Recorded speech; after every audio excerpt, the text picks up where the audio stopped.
Hi everyone, this is Dr. Mike, host of the free iTunes podcast, Psychiatric Secrets Revealed with Dr. Mike. But that's not why I'm here today. This is another Saving Savvy episode, and in this episode, I'm going to give you my personal opinion on where enthusiast and professional level cameras are going to go in the next year and really in the next couple of years. Now, of course, this is my opinion. Your opinion may vary. List it below, and I'd love to read it.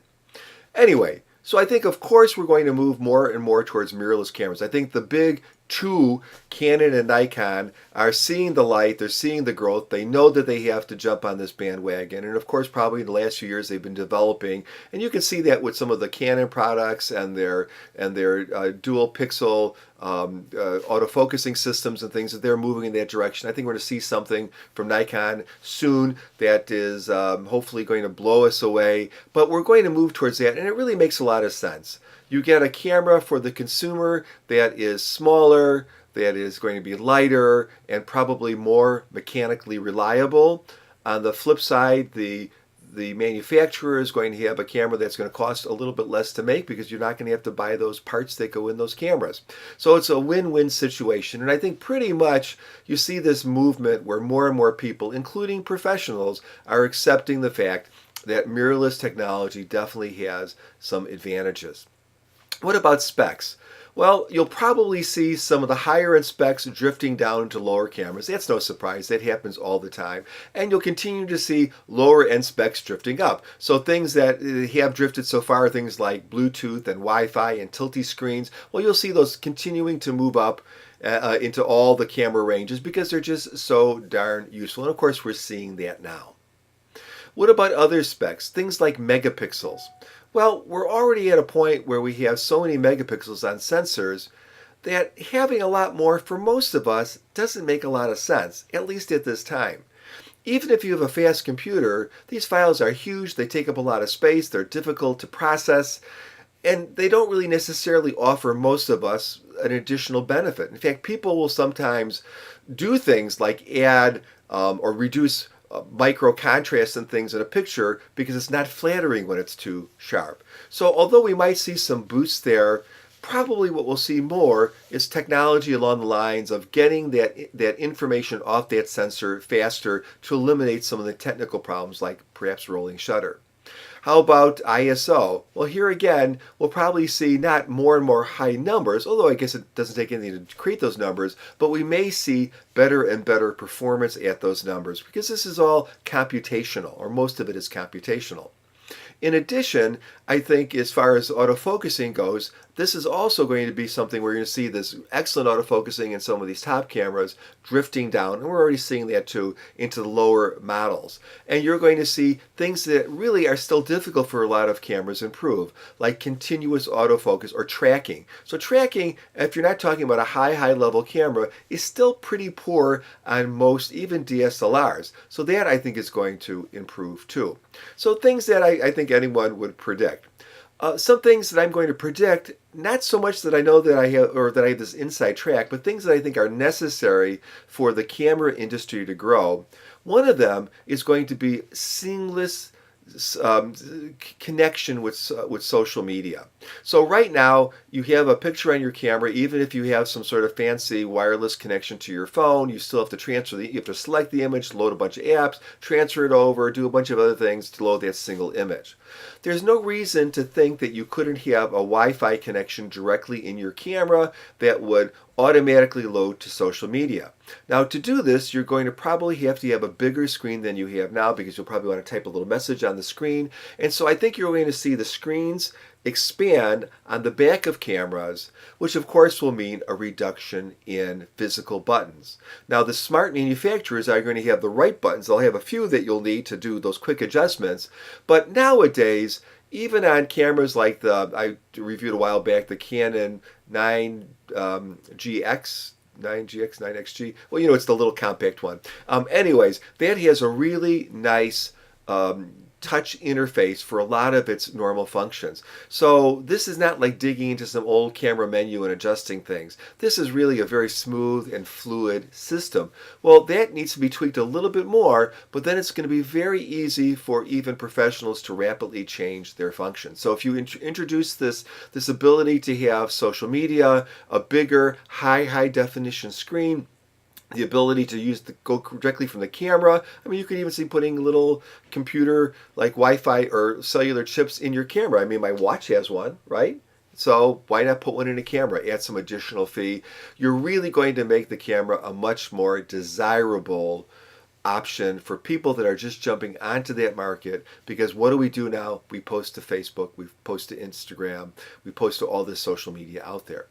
We post to YouTube. So I think that's necessary. Along those lines, I think it's going to be important to incorporate more sophisticated editing directly in the camera. That might even involve some video editing, and that will also involve, for sure, better photo editing. So of course a lot of cameras have different photo editing. You might be able to add a particular preset to something, or you might be able to reduce the size of the image or flip the image or whatever. But I'm talking about more sophisticated editing directly in the camera.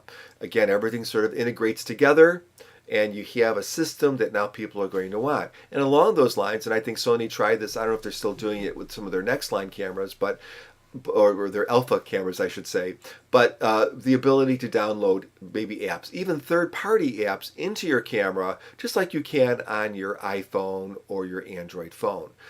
Those sorts of things would make a huge difference. I think they would be balked at by the community of photographers, because it's going to be so different from what they're used to. But it's a necessary step, because as we age, who's coming up? The people that are coming up are the people that are very comfortable using social media, the ones that are very comfortable using their phone. And I will tell you, I do a lot of stuff on social media with just using my phone. I do like a weekly cooking thing with my kids and stuff, which is pictures. But my phone itself takes pictures that are plenty good for that purpose. So I will really need to have something better to use one of my digital cameras, and to have that better quality image plus that connectivity probably would make me use a camera instead of my phone. What else do I think would be a cool idea? I don't know if they'll actually do this. Some sort of either wireless or wired tethering to a tablet device like an iPad. I say, well, that exists now. But no, I'm talking about something different. So now we can, using various gadgets, connect our devices, or take our SD card and plug it in a gadget and use this, do some editing from this little gadget.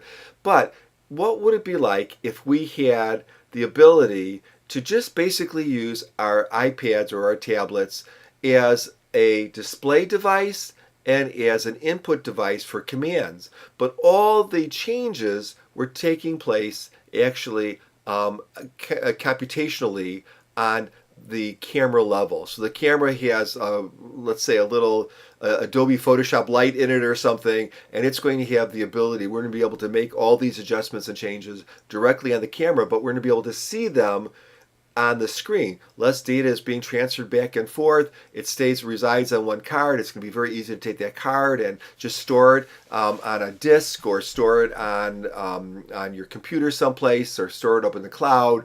All very seamless, very easy. It's absolutely possible today. I don't know why people aren't doing it. Probably because they need a big screen on the back to start with social media, and then jump to this other thing of using even a bigger screen on your iPad, so you can use the computational power of your computer with a little extra software to really make this process seamless. So those are just a few of my ideas. They might be great ideas. They might be being implemented right now. Certainly some of them are. They might be junky ideas. We all have ideas, remember? So if you get some time, please give my podcast a listen. It's called Psychiatric Secrets Revealed. You can find it on iTunes and other places.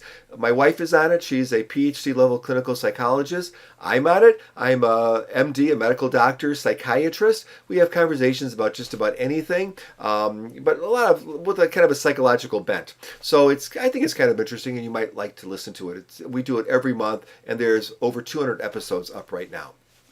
The other thing that I would ask you to consider is my writing blog. So I write usually once a week, a couple times a week. It's called drmikekuna.com, drmikekuna.com. And it's anything. It's my philosophy. It's about things that are going on in my life. I've been kind of going through semi-retirement now, so you see a lot of angst and what am I doing and have I made the right choice kind of stuff. It's pretty honest, and that was the whole point of the blog, to be honest in the public forum. So if you want to know more about me, try that. With that, I would say thank you for watching this video. If you like this video, give me a thumbs up. I would love it if you would subscribe to my channel, which is very diverse with a lot of different stuff in it. And bye-bye.